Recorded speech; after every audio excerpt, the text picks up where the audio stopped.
like if I sought the expertise and resources and stuff in national networks and people who are brilliant in this area and brought them together, then there would be, if there was a space available for those discussions to take place and those people to meet, we might just catalyse some conversations around the issue. We might just enable some collaboration and partnership and get some interest and attention on the issue that is growing. It's not going anywhere. There's too much money to be made.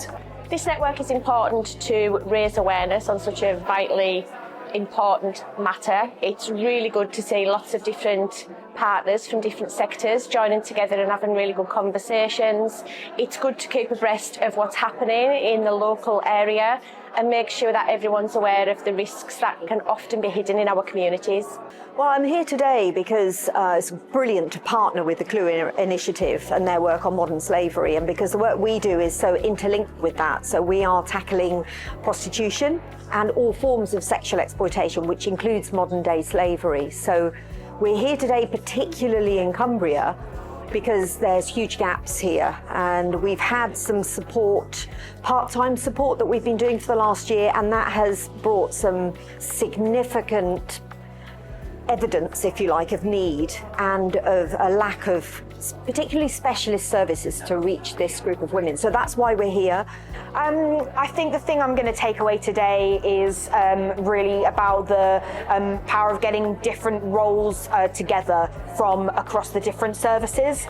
We do have operating anti-slavery partnerships in other parts of the country, but I think making sure that we can gather in person to generate conversation is so valuable. And I think hopefully the information will stick, but actually it's those relationships that really will then be productive in working to support people moving forward.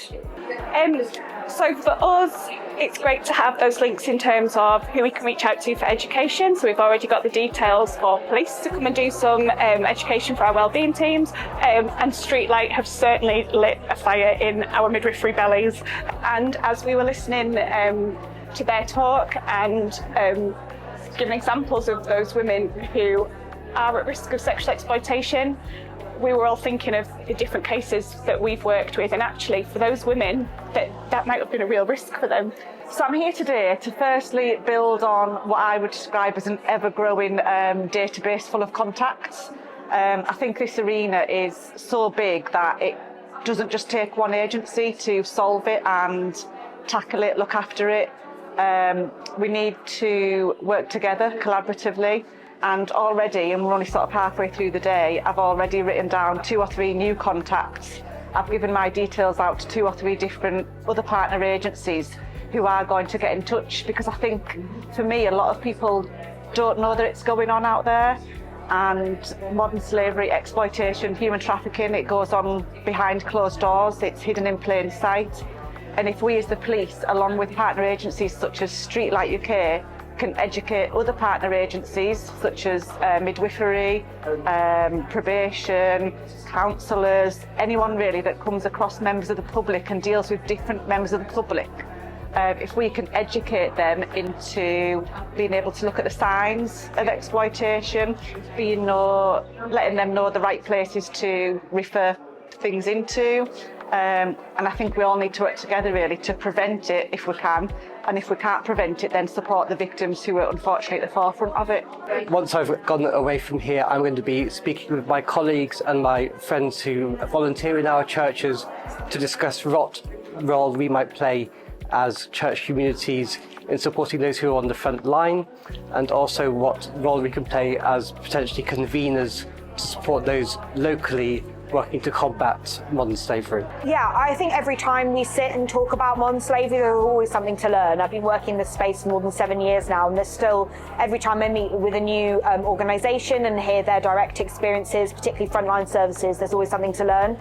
So to hear about Streetlight and their work, and particularly not just the stats, the profiles, but actually the individual experiences and the stories of survivors and what they're going through, I think is a really important to kind of remind us and that hit home how deeply important that this work is, that it's not just a stat or a fact somewhere, but it's somebody's life that they are they're in desperation. So I really value their work and learned about that today.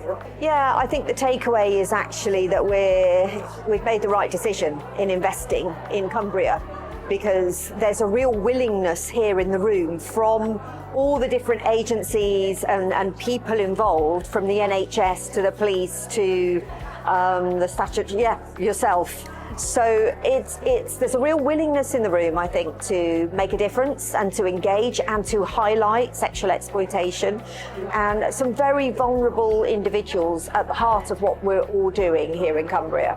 One of the facts that shocked me was that just a number of people that they are coming across in only a year's work of Streetlight UK, and also that they are older women in this county. I think we have these pictures of what it involves, and they're often so far from the truth.